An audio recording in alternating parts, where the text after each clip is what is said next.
Assalamualaikum warahmatullahi wabarakatuh. Halo anak-anak, Pak Guru di sini. Kali ini Pak Guru akan menjelaskan kepada kalian tentang materi unsur-unsur cerita untuk mata pelajaran Bahasa Indonesia kelas 4, tema 4, subtema 3. Simak video ini sampai selesai ya agar anak-anak paham akan materi ini. Dan yuk kita mulai pembelajarannya. Sebuah cerita memiliki unsur-unsur yang membangun cerita tersebut. Unsur yang membangun sebuah cerita itu disebut unsur intrinsik. Nah, unsur intrinsik ini sendiri dibagi menjadi 4 bagian. Yang pertama ada tokoh, yang kedua latar atau setting, yang ketiga plot atau alur cerita, dan yang keempat ada amanat. Yang pertama tokoh. Tokoh adalah pelaku dalam cerita yang memiliki sifat atau sikap tingkah laku tertentu atau biasa disebut sebagai watak.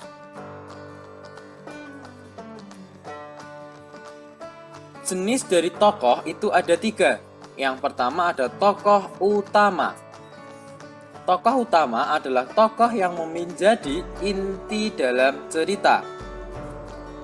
Biasanya tokoh utama ini sangat sering disebut atau bahkan menjadi sebuah nama judul dari cerita itu. Contohnya misalkan si kancil yang cerdik, maka jelas tokoh utama di dalamnya adalah si kancil. Kemudian yang kedua ada tokoh pendamping, yaitu tokoh yang mendampingi tokoh utama. Biasanya disebutkan dalam cerita hanya sesekali atau 2 kali. Jadi tidak sering disebut dalam cerita. Misalkan pada cerita si kancil mungkin di dalamnya disebutkan hewan-hewan yang lain, misalnya gajah, harimau, ataupun yang lainnya. Itu disebut sebagai tokoh pendamping. Kemudian yang ketiga ada figuran, yaitu tokoh yang menjadi pelengkap sebuah cerita. Tokoh figuran ini hanya disebutkan saja tanpa diceritakan di dalam sebuah cerita. Jadi figuran ini hanya sebagai pelengkap.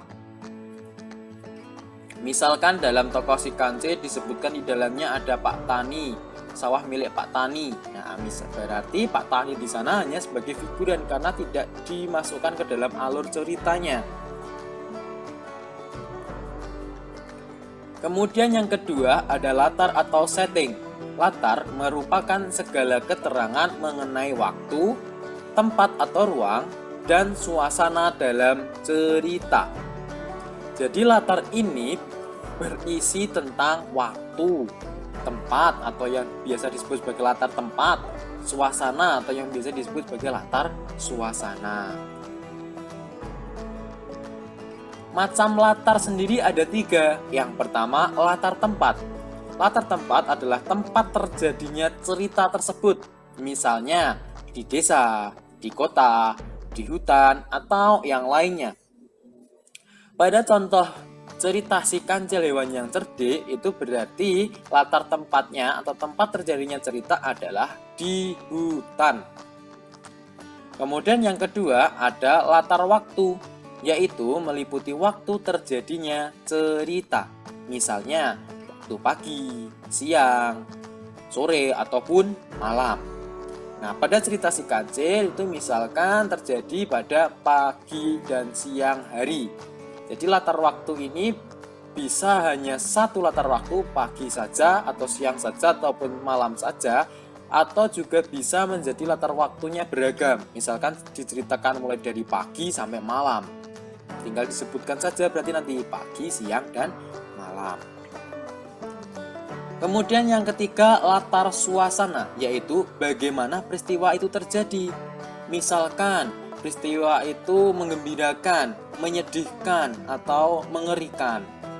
Jadi sebuah cerita saat kita membaca pasti kita dapat merasakan, oh cerita itu menyedihkan, oh cerita itu sangat menggembirakan, oh cerita itu sangat mengerikan, dan sebagainya. Itulah yang disebut sebagai latar suasana. Kemudian yang ketiga ada plot atau alur cerita. Plot cerita merupakan urut-urutan cerita yang memiliki hubungan sebab akibat. Jadi yang disebut sebagai plot atau alur itu adalah jalannya cerita, runtutan cerita, urutan cerita. Kemudian untuk macam alur itu dibedakan menjadi 3. Yang pertama ada alur maju, yaitu apabila peristiwa dalam cerita diceritakan secara urut dari awal hingga akhir.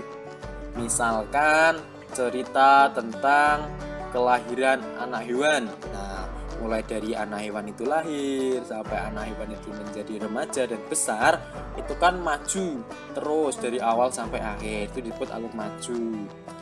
Kemudian ada alur mundur atau flashback. Jika peristiwa dalam cerita itu diceritakan dari akhir kemudian kembali ke awal.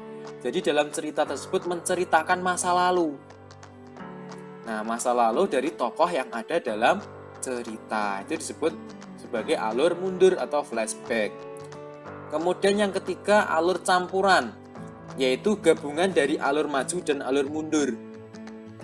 Jadi dalam cerita itu ada yang menceritakan sejak awal kemudian hingga akhir, dan juga ada yang menceritakan tentang membayangkan atau menceritakan kembali kejadian masa lalu. Nah, alur campuran ini sering sekali dipakai dalam sebuah cerita. Kemudian yang keempat ada amanat. Amanat adalah pesan yang ingin disampaikan pengarang kepada pembaca atau pendengar. Pesan biasanya berisi sebuah nasihat atau perbuatan bijak. Nah, amanat ini sendiri ada amanat tersurat dan amanat tersirat.